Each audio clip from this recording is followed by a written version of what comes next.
It's a pleasure to welcome a familiar face on this, both Trackmania Live, but also on this channel. Recently been in the news again, so I hit him up once again, being shameless to invite him back on, and he, of course, said yes once again. But this time it's to speak about something. I mean, you're somewhat becoming a familiar face at ESA as well now. So, but first of all, welcome back, welcome to the channel, and welcome to Trackmania Live, riolu. Yeah, hello, thank you. Welcome, everyone, all the listeners in here. It's been not so long since the last time, so it's good to be back here on Eirik's couch and G-Geek's couch. So yeah, ESA has been a thing indeed, and that's going to be the main thing to kind of talk about today. It's my third appearance in ESA, and it feels super good to do something for the good cause. That's kind of why I did it, right? To showcase Trackmania and to kind of do something good for your karma as well, like to support the good cause, which is a very nice thing to do, especially doing something you love. And it's a good cause too for Alzheimer. Like, it's a really shitty disease, and it's cool that ESA now, I think for the second or third year in a row, have been supporting that foundation, and that's just one more reason to kind of do it. And yeah, it's been good fun for sure. Yeah, because if you think about what is the main motivation to doing this, I mean, you can say that it helps Trackmania because it does bring in viewers, it helps yourself because you get more attention, but you would say your main motivation to actually, you find it so fun because you actually feel that maybe the gaming that you do actually helps more than just having fun yourself. Exactly, like that's kind of the main thing, on top of also expanding Trackmania to more people. Because the ESA stream, I think they had 7K viewers in the Trackmania block. So we had 3 Trackmania runs this year with Canyon, TMNF, and my Trackmania 2020 run. So we had like 7K people for my run and a few less for the other runs. So overall, very good audience for Trackmania. And that's kind of my ambition as well, to bring Trackmania to kind of a bigger audience too. Because I know a lot of people love to watch Trackmania, people who don't know Trackmania at all, because it's a very exciting game. It looks spectacular from the start till the very end. So that's also like a good thing, because I see so many people who come to my channel or to Twitch or to YouTube, and they're like, yo, hi, I'm from ESA, I'm coming, I've seen the speedrun was very good, I started to play Trackmania as well, by the way. So it's cool to have that, because then you contributed something to the game and also to the good cause, obviously. So that's the best motivation almost. Yeah, and if you add another motivational factor, maybe last year once you had to travel. So this year, did you maybe doubt that this was going to be possible? Did you hear anything about it, that ESA was still going to boost through it, but this time being online? I guess the question I ask is, when did you find out that this could be a potential possibility to actually do a speedrun this year again? Yeah, that's actually a good question, because I did not expect ESA to actually take place this year, because normally it's always like at a venue, and this year due to COVID-19, you can't really have events like that anymore. And I honestly didn't expect like all the tech stuff to work this flawlessly, because you have every runner basically streaming his own stuff himself. So all the tech needs to fit, or the webcam needs to work, the microphone needs to work, everything needs to be spot on. When you're at ESA at a venue, everything's been taken care of for you. You're just there to play the game, but now you have to play the game, you have to commentate, you have to take care that the technical stuff works.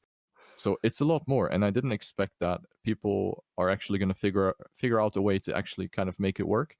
And it did work, to my surprise. So I think it was like 3 weeks or something before the run, or like a month at most, I got contacted by Tier, who is one of the lead tech guys at ESA, and he was like, yo, are you thinking about maybe submitting Trackmania again, because it's a new game and could be a good game to run? And at first I was like, new Trackmania like 1 month after the release, is that a good idea to speedrun? Because we barely know the campaign, we don't have a lot to talk about. But at the end of the day, I think it was a good idea, because there was still a lot to talk about. There was so much new stuff in the new game. You had Canyon before, you had TMNF before, so these games all kind of had different things to talk about, because Canyon is a different environment, TMNF, has its backstory, and then the new game has a lot of new mechanics, new surfaces, so there's a lot to talk about. So I was like, okay, I'm gonna do it. And then I asked, yo, do I need webcam? Because you know I'm pretty shy with that webcam. I'm not really a big fan of it. So before I said yes to 100%, I was like, hey, what's the requirement for webcam? He was like, yeah, you need it 100%. So that got me thinking because I don't own a webcam for my PC, so that's already one problem. So I would have to invest, and plus, it's kind of I just don't like it. So I had to think 5 times before actually saying yes, but then eventually I was like, okay, it's a good cause. It's going to be good to, expand, gain some new people. So at the end, I kind of jumped over my own shadow, sort of, and installed my girlfriend's iPhone to my computer. And I bought like some type of iPhone mount that you can put, like, you can attach it to the desk, to the edge of the desk, and then you have a mount for that iPhone. So we used that, and it worked out much better than expected, actually. So that's kind of the story. So I just got contacted. It wasn't even my idea to submit it. I just got contacted because they were really happy about the turbo run last year, because that also generated a lot of donations for the good cause last year in Sweden. So they immediately thought of having us back with Trackmania, because Trackmania is a good game and we have a generous community too. You shouldn't forget that. I think in this year's ESA, we also had multiple thousands of dollars of donations again during 3 hours of Trackmania content. So you gotta let that sink in as well. I think other games don't really reach that. And after my run, I also got contacted by Tier, and he was like, "Yeah, Trackmania is such a blockbuster. Everyone is donating for it. It's really a good thing to have that at ESA." So yeah, we're kind of, I think, part of ESA at this point, because we're probably going to be there a few more times too. So it's a good thing, man. But then if you compare it, you mentioned last time was Trackmania Turbo. I was trying my best last year to watch it, but it was 4 hours, then I was out, so my mobile data eventually went out. But this year was somewhat short, so I had a possibility to just recap it. Yesterday it was around, I think it was 27, right? So it was a lot shorter. Yeah. But how is that for you as a guy? Do you feel like maybe you have too little time to actually explain everything properly? Do you think it's short so you can have more energy? How would you compare these two? Honestly, the run felt the run felt way too short, because there are so many things to talk about, kind of mechanics, the new tricks, the new surfaces, and the campaign, and everything around the game itself, with the seasons, with free to play, with different trophies and whatever. So I had no time to talk about everything, and I had to kind of cram in everything into half an hour of a run. So that wasn't a lot. So in that regard, Turbo was better because I could talk about every tiny little detail about the game. And probably 99% of the people didn't fucking understand what I said, but that's what it is. So it was really enjoyable to just let your heart run out and talk about everything that's on your mind. And in this run, I had to keep it short a little bit. I had to kind of mind what I was talking about and not go too much into detail about one thing, because then I would talk about, let's say, drifting for 20 minutes, and then the run is over, and then people are going to be like, "Okay, cool, thanks for your TED talk." So the commentary was quite a bit different, but I still had a lot of fun. The time passed just like that. Like you did this with the finger, and it's over. So it was a different run, but still super fun. But now that you say that Trackmania is becoming maybe a part of ESA, where would you say that speedrunning is in the Trackmania community? Where do you think is it a big part? Is it like a niche? And do maybe speedrun deserve a bigger place, a smaller place? Where do you think speedrun is placing within our community? Yeah, that's something that people ask a lot, actually. Especially when I did my practice speedruns on stream, people came in and they were like, "How popular is Trackmania speedrunning? Why have I never seen a speedrun of Trackmania before?" And I think the simple reason is because Trackmania is just a time attack game, and everyone is around time attacking single maps and not like a whole campaign. So the game has never evolved around speedrunning up until recently, where people like Rasta, for example, like shoutouts to him, he is someone who really tried to make speedrunning bigger in Trackmania. And while there was good success, especially with appearance at ESA, I do believe there's still more room, for speedrunners. I think people can dive deeper into speedrunning and do it more often. But on the other hand, I can understand that it's maybe not the most interesting thing, because at the end of the day, Trackmania is still a time attack game, and it's also a very competitive game for esport. So speedrunning is a niche, and I think it will also stay a niche for the time being. But you can always have a bit more activity, and I think we did contribute a good bit to the speedrunning community by being at ESA. You see a lot more people actually submitting runs, let it be like a full run through the entire game, or maybe just white flag, green flag, whatever, in a stadium or in other games. So I do think speedrunning can be entertaining too, and maybe the game itself can also offer some extra tools, because one issue right now is that you need like all sorts of external tools to track your time, to split the time after every map and stuff. So if, let's say, they would implement a speedrun mode in the game, I know for a fact that other games have that.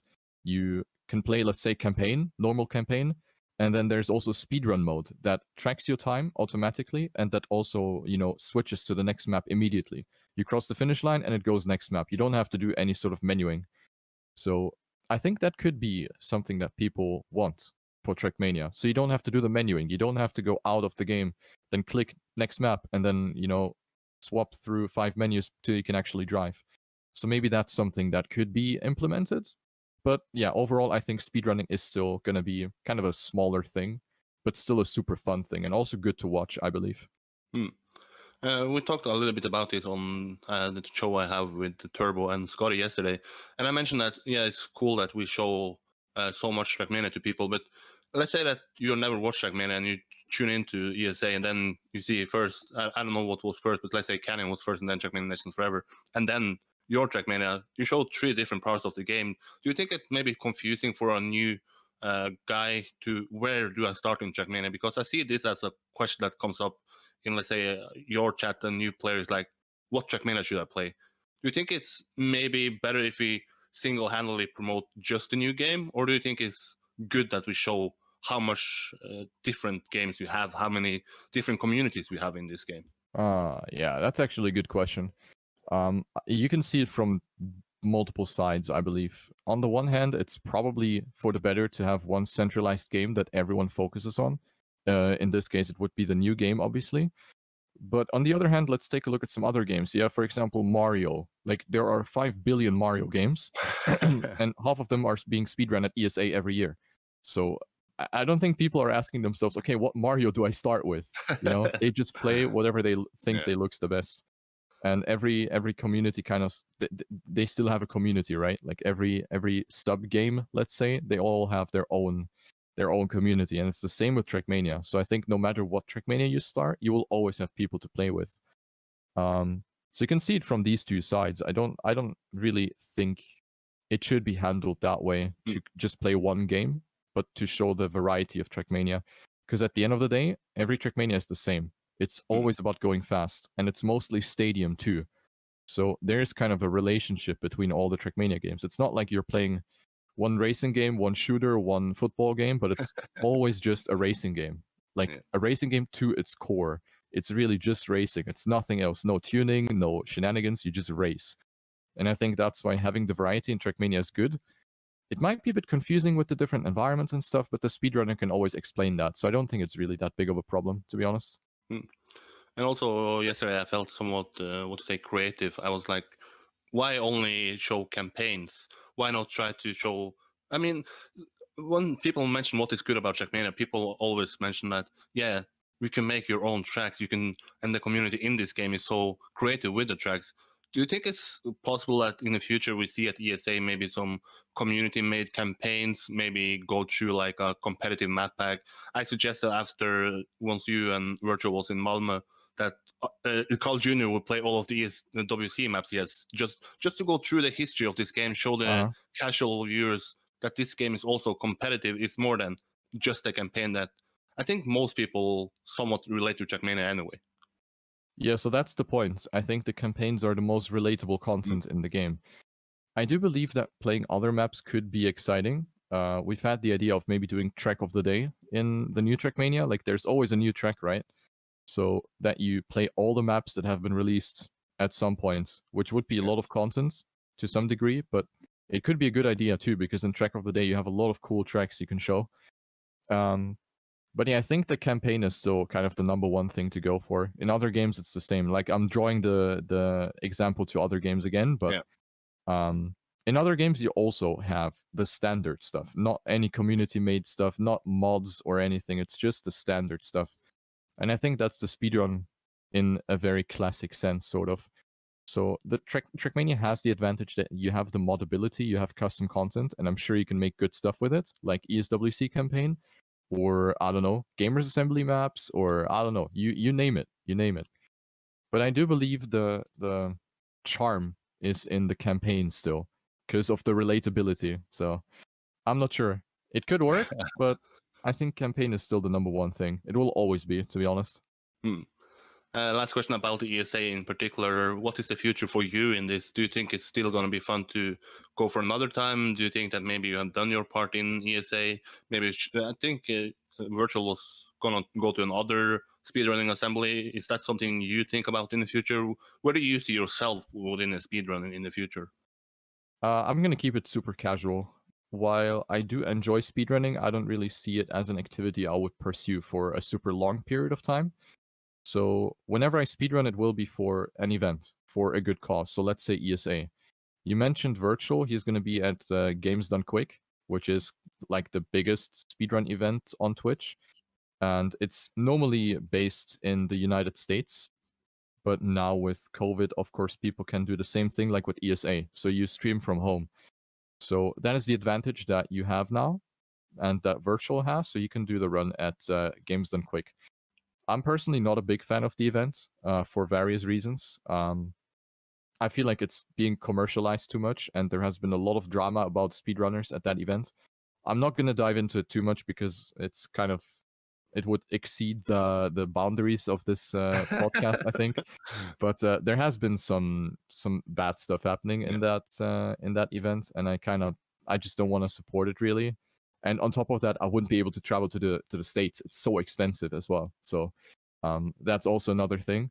But yeah, I think I would stick to ESA because it's a very fun event. I know the people behind the scenes too. As I said, I know Tyr. He always contacted me, and he's a very good guy. I know the other people as well a little bit. So I support ESA, and I will continue to support ESA. So I'm probably going to do more runs. Why not? The new game, the advantage of the new game is that there's always going to be a new campaign. So every quarter year, there will be 25 new tracks. So at some point, you will have like a super big campaign. You will have 3-4 campaigns that you can play. So the speedrun will be longer. You know, the longer the game exists, or the more the game exists, the more tracks you will have at the end of the day. So I will definitely run the game again. It's a great event. It's super fun to speedrun. People enjoy it. So there's only positive things kind of coming out of it. So yeah, next speedrun at ESA. I don't know when, but I will definitely play the new Trackmania. I kind of want to speedrun Valley actually, but I don't know how big the interest for that is going to be. But the new game, I'll definitely stick to that. And then just because I have you here and don't want to invite you on the next weeks, I will gonna fire some questions about you as a competitive player, because in the end, you're more a competitive player than a speedrunner. Yeah, First sure. off, let's just try to recap the ZrT Trackmania Cup. I mentioned that one of the stories that I at least brought out of it was that the international players didn't seem to either not care too much or just not being good enough. What is you are one of these international players that actually had success in the past. Once you actually tried to qualify it, was, I believe it was ZrT Cup number 4. You qualified into the semifinal, but this year you went out. At least in my eyes, you were the only player that I predicted to go into the semifinal that didn't go into the final. Wow. So I'm somewhat sad.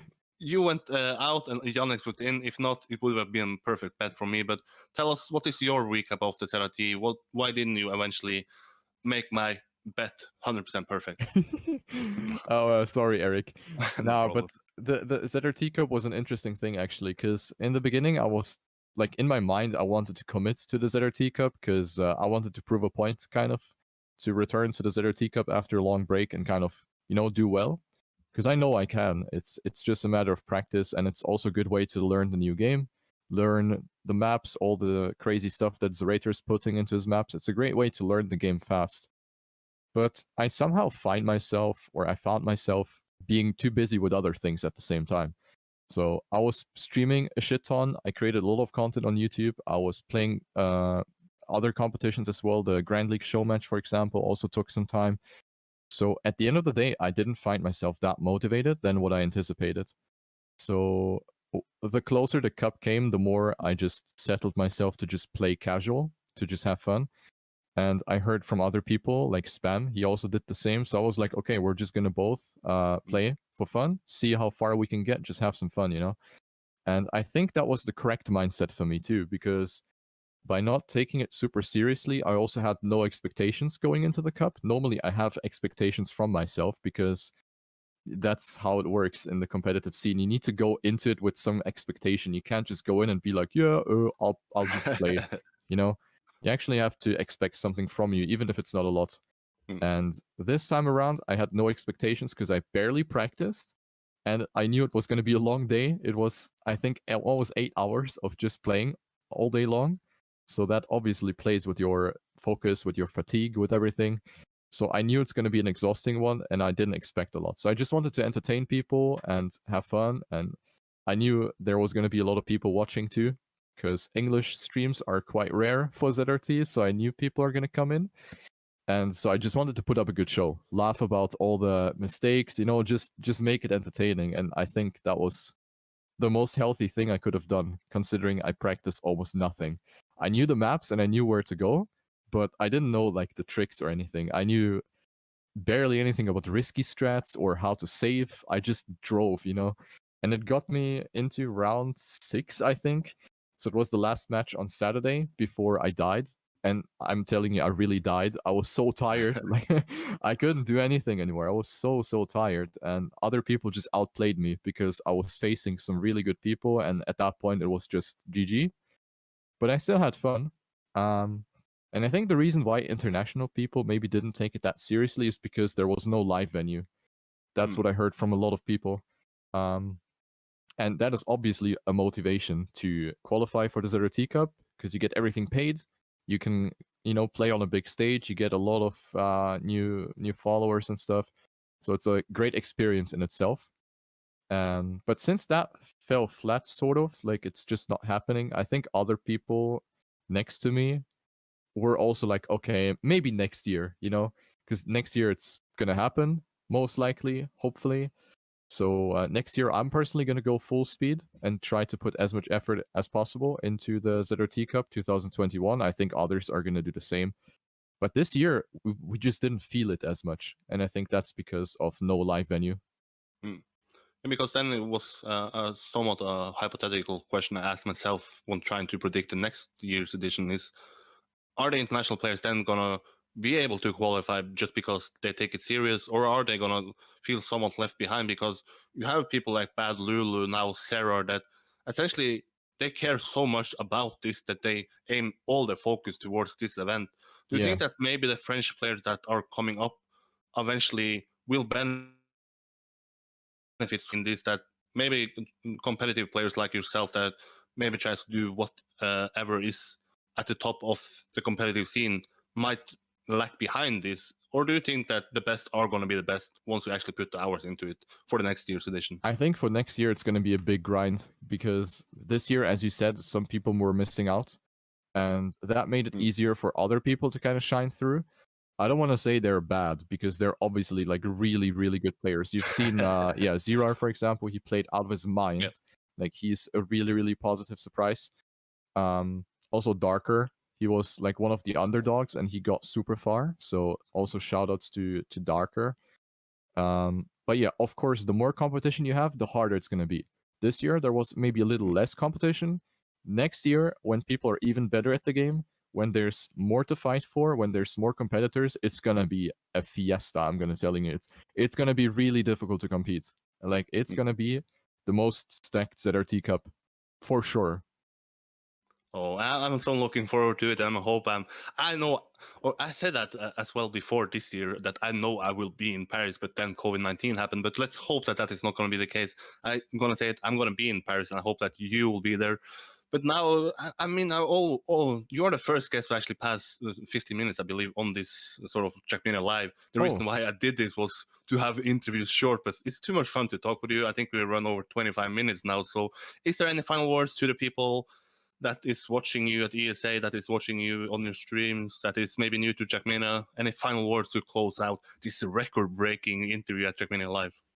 Yeah, so I think for the final words, keep the positivity up for the game. There is a lot of positivity, especially in the community. Outside of the community, there's still, people who don't like the subscription model. They don't like the pricing system. They don't like this. They don't like that.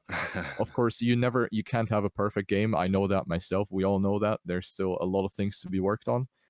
But we're in here for a long run, and I think we just gotta stick to the game and make the best out of it, and just have fun with it and enjoy it, and don't be negative about it, because the people at Nadeo are trying really hard, and you get to see that they're actually trying to communicate more. There's change logs finally as well, so finally things are kind of moving, and you got to keep the positivity. Also on my streams and everything, like, just some shout outs for those who are maybe following me actively. Thank you for watching the streams every day and stuff. It's a great thing.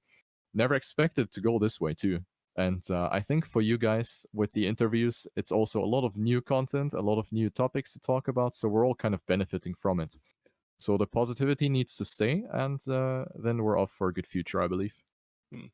That's some positive words to end this on. And I guess I said you are a familiar face on this channel now. You're a familiar face on Trackmania Live, and don't be surprised if I'm gonna interview you soon, because Trackmania Grand League is coming up. And we didn't speak about Trackmania Grand League now, so I need to invite you on before that. Trackmania Grand League is taking place the 14th of September. But for now, it's been a pleasure, Riolu. Thank you so much for once again stepping up and doing this interview. It's always a pleasure, man. Always a pleasure. Thank you for having me. That's it for Riolu, and that's it for today. Bye-bye.